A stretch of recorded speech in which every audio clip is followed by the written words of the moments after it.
Apa bisa saat Gini, itu? dulu ketika ada keputusan Jaksa Agung tahun 87, Iya. itu dilarang.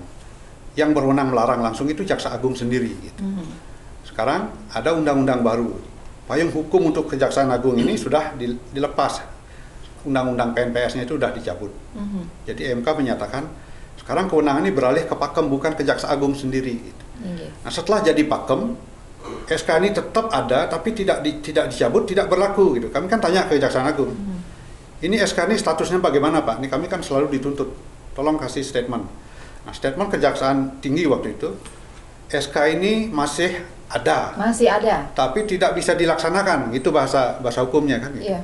Karena yang harus melaksanakan kan Kejaksaan, bukan PHDI. Gitu. Okay. SK Kejaksaan Agung 107 tahun 84 bro, bukan 87. Bagaimana? Masih berlaku, masih ada.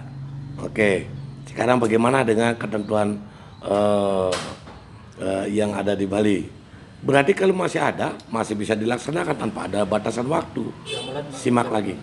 Kenapa PHDI ini? Karena ada tuntutan-tuntutan itu, HAM, hak asasi manusia. Gitu. KTP mereka juga Hindu. Gitu. Nah, praktek-praktek. Karena aliran Hare Krishna itu bukan Hindu, we are not Hindu, tapi solusinya adalah rubahlah KTP-nya. Di dalam KTP di negara Indonesia ini memang ada kolom agama, tapi isilah dengan aliran kepercayaan. Walaupun tulisannya kolom agama, jangan dipaksakan dong, seolah-olah Hindu. Bagaimana saudara ini? Rubah dong. Agamanya adalah ketik aliran Hare Krishna, aliran Sai Baba, selesai kan? Kayaknya inilah yang menimbulkan gesekan di lapangan. Jadi kalau sepanjang kewenangan Parisade, kami akhirnya maksimal melakukan pembatasan, menjaga ini. Ya itu ada batas waktunya nggak untuk pembatasan Pembatasan ini kami sepanjang belum dicabut tetap berlaku kan begitu. Tahu, sepanjang ketentuan itu belum dicabut masih tetap berlaku. Nah, bagaimana dengan SK Kejaksaan Agung 107 tahun 2004? Tahun 1984. Kan belum dicabut, masih ada, tetap berlaku. Apa bedanya dengan yang Bapak sebut tadi? Itu aturan mana? Itu kan aturan daerah. Daerah aja berlaku sepanjang belum dicabut. Piye? Mikir dong. Kami kan belum pernah mencabutnya, kami minta kita dengan MDA harus sama-sama menjaga ini, SKB ini. Berarti ini kan sudah ada satu kesepakatan yang sebenarnya sesungguhnya kita sudah mengetahuinya begitu. Tetapi polemik ini kan masih tetap berjalan Pak Putu dan juga Pak Ketua.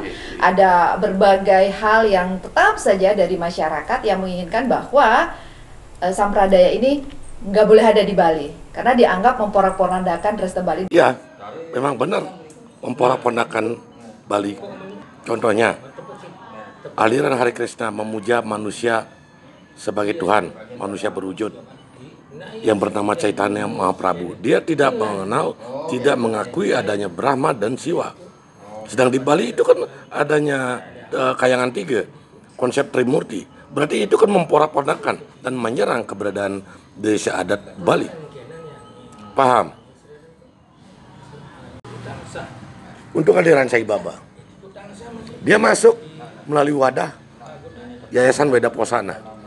Semuanya adalah penganut aliran Sai Baba.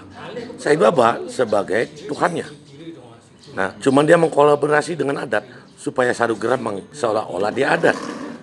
Ada payung hukumnya udah dijelaskan oleh Pak Putu. Nah sekarang tergantung decision sekarang kan pemerintah itu melalui siapa, mungkin tim Pakam atau bupati wali kota, gubernur dan semuanya itu pemerintah yang merupakan sang petitaning syarat. Jadi Ya, Bapak kan sudah tahu payung hukum katanya. Payung hukumnya kan udah jelas. SK 107 tahun 84 sudah ada. Tinggal eksekusi, jalankan dong. Kok lagi bolak-balik mikirnya. Aduh, parah ini. Itu ketentuan negara loh, sudah tercatat di lembar negara. Sekarang untuk melarang aliran-aliran di Bali aja Bapak udah paham itu, sepanjang tidak dicabut tetap dibatasi. Nah, ini apalagi yang di SK yang sudah tercatat dalam lembaran negara tetap berlaku dong. Jadi mikirnya pakai logika, pakai nalar, wiku pakai gitu.